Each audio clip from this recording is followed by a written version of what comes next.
Marc chapitre 12 dans la Bible du Semeur. Puis il se mit à leur parler en utilisant des paraboles. Un homme planta une vigne, l'entoura d'une haie, creusa un pressoir et construisit une tour pour la surveiller. Après cela, il la loua à des vignerons et partit en voyage. Au moment des vendanges, il envoya un de ses serviteurs aux vignerons pour recevoir la part du produit de sa vigne qui lui revenait. Mais ceux-ci se précipitèrent sur ce serviteur, le rouèrent de coups et le renvoyèrent les mains vides. Alors, le propriétaire leur envoya un deuxième serviteur. Celui-là, ils le frappèrent à la tête et le couvrirent d'insultes. Le maître leur en envoya un troisième, et celui-là, ils le tuèrent. Puis beaucoup d'autres, et ils battirent les uns et tuèrent les autres. Il ne lui restait plus désormais qu'une seule personne à envoyer, son fils bien-aimé. Il le leur envoya en dernier. Il se disait, « Pour mon fils, au moins, ils auront du respect. » Mais les vignerons se dirent entre eux, « Voilà l'héritier, venez, tuons-le, et l'héritage sera à nous. » Et ils se jetèrent sur lui, le tuèrent et traînèrent son cadavre hors du vignoble. Que va faire le propriétaire de la vigne? Il viendra lui-même, fera exécuter les vignerons et confiera le soin de sa vigne à d'autres. N'avez-vous pas lu ces paroles de l'Écriture? La pierre rejetée par les constructeurs est devenue la pierre principale à l'angle de l'édifice. C'est le Seigneur qui l'a voulu ainsi, et c'est un prodige à nos yeux. Le chef des prêtres, les spécialistes de la loi et les responsables du peuple cherchaient un moyen d'arrêter Jésus. Mais ils avaient peur des réactions de la foule. En effet, ils avaient bien compris que c'était eux que Jésus visait par cette parabole. Ils le laissèrent donc et se retirèrent. Cependant, ils lui envoyèrent une délégation de pharisiens et de membres du parti d'Hérode pour le prendre au piège de ses propres paroles. Ils vinrent lui dire « Maître, nous savons que tu parles vrai et que tu ne te laisses influencer par personne, car tu ne regardes pas à la position sociale, mais tu enseignes en toute vérité comment Dieu nous demande de vivre. Dis-nous, avons-nous le droit de payer des impôts à César? Devons-nous le faire ou non ?» Mais Jésus, sachant combien ils étaient hypocrites, leur répondit « Pourquoi essayez-vous de me prendre au piège? Apportez-moi une pièce d'argent que je la voie. » Ils lui en apportèrent une.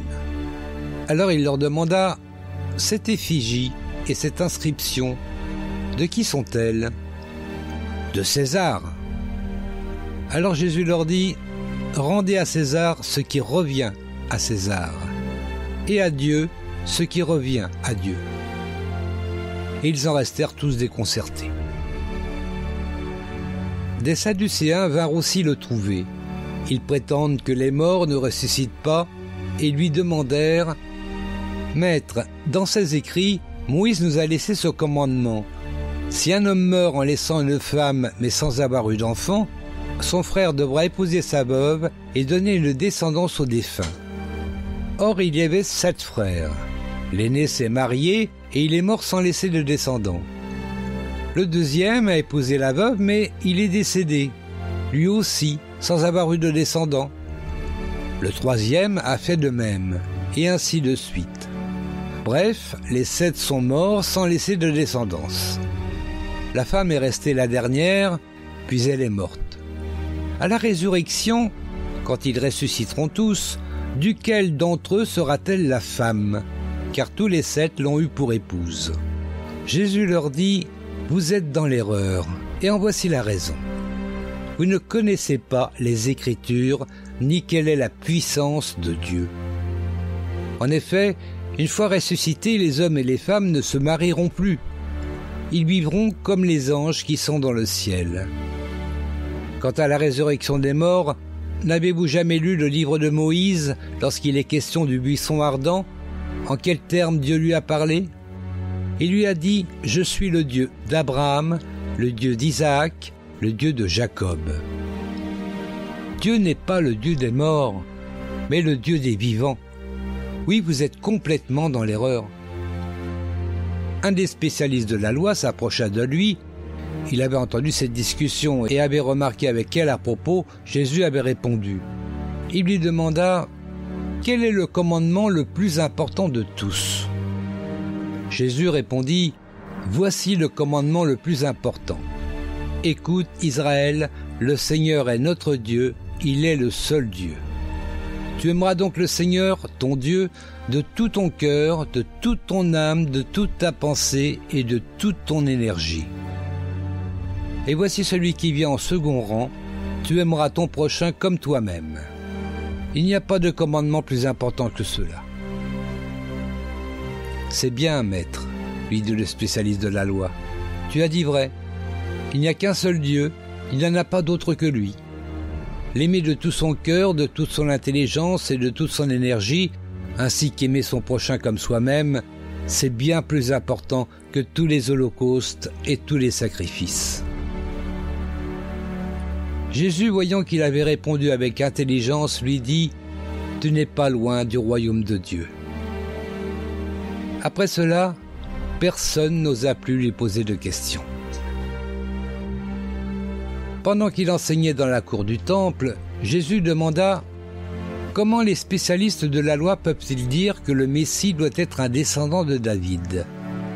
David lui-même, inspiré par le Saint-Esprit, a déclaré « Le Seigneur a dit à mon Seigneur, viens siéger à ma droite, jusqu'à ce que j'aie mis tes ennemis sous tes pieds. » Si donc David lui-même appelle le Messie Seigneur, comment celui-ci peut-il être son descendant?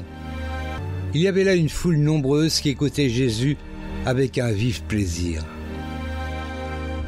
Il disait dans son enseignement « Gardez-vous des spécialistes de la loi. Ils aiment à parader en costume de cérémonie, être salués sur les places publiques, avoir les sièges d'honneur dans les synagogues et les meilleures places dans les banquets. Mais ils dépouillent les veuves de leurs biens, tout en faisant de longues prières pour l'apparence.